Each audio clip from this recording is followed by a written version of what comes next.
Nobody wants to go to war. However, the United States continues to push the boundaries. We continue to be involved in a war between Russia and Ukraine, a war between Israel and Lebanon. We have tensions rising with China, North Korea, even Iran. Those are just to name a few. Now, here's the reason why this is such a big deal and so important moving forward. We have a little bit over 1 month before the next election. This election will be huge. We know the two frontrunners are Kamala Harris and former President Donald Trump. It will be one of those two people that will be leading the United States over the next 4 years. But what happens over the next 30 days will be huge. Today, I'm going to explain what's going on, where the United States is sending troops, why we are sending troops at this time, why it's such an important decision, but why there could be a little bit of a sideshow going on as well. So again, I'm going to break all this down in just a moment, but all I ask is one thing. It takes 2 seconds. Go ahead, hit that like button if you enjoy these daily updates. And now, let's begin.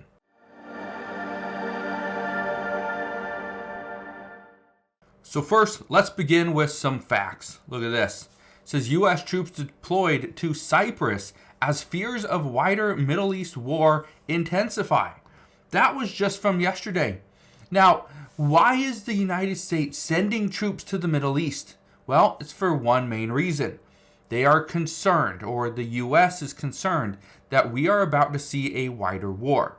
A wider war right before the election would be devastating to the Biden administration, who also includes Kamala Harris, who is one of the frontrunners for president for the next 4 years. Now, here's why a lot of people are concerned. What is the United States going to do? Because right now it says U.S. officials work feverishly to stop Israel-Hezbollah confrontations spiraling to a regional war. They're concerned. The reason why U.S. officials are so concerned is because of the timing. It happens right before the election. This is something that the Biden administration did not want. The Biden administration wanted to push this off. Hopefully the American people would forget about it and they would vote. Now, it might be a little bit harder to win votes if we are going on in another country and we are just, we're so close to a war. Let me show you this. The U.S. and allies, they called for a 21-day ceasefire across Israel and the Lebanon border. Well, that was rejected.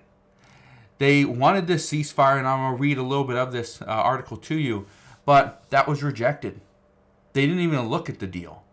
Okay, they don't want a ceasefire. They want to disrupt the other person, the other party, the other country. Look at this. It says the United States and several of its allies called Wednesday for a 21-day ceasefire across the Israel-Lebanon border as they work to prevent a regional war from erupting and to jolt stalled hostage talks between Israel and Hamas. Now, here's something we do not know for sure. How many hostages are still alive that Hamas took? We don't know. What we have found out is that people have been losing their lives by just being held hostage by Hamas. They aren't getting the proper nutrition or the proper health care, right? They're losing their lives. Goes on to say the proposal, described by one senior U.S. official as an important breakthrough, comes amid deadly fighting between Israel and Hezbollah that many fear could spill into a wider conflict. Keep in mind, the United States has said for years that Hezbollah has sleeper cells here in the United States on U.S. soil.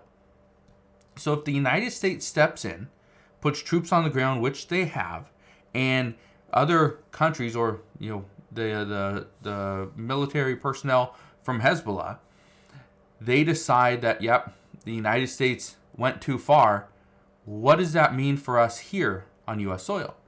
What does that mean for our troops abroad? Well, we don't know. But we will find out soon enough. says, hoping to prevent such an outcome, diplomats and leaders gathered in New York for the United Nations General Assembly spent the last 48 hours hurriedly working to secure a plan that would pause the fighting and allow room for diplomacy to take hold. I don't know how well this works. I don't know if this is going to happen quickly. I think this is a very slow process, but the good news is they are at least talking. But again, this is just the beginning. This is just one conflict in the Middle East, okay, between Israel and Hezbollah, the southern border of Lebanon. This could easily spiral out of control and pull in other countries.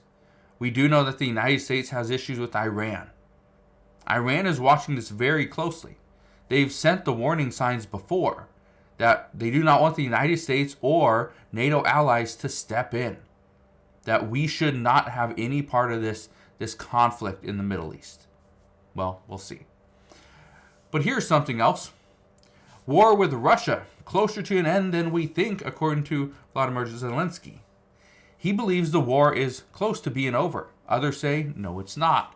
But here's the reason why I'm bringing this to your attention. What is coming up in a little bit over 30 days? We have an election. So by the United States and our allies calling for a ceasefire, that's good news. That's what we want, right? That's what we want to hear. Because then that would stop the violence, stop the killings, and that would be great. But is there a lot of truth to that? No.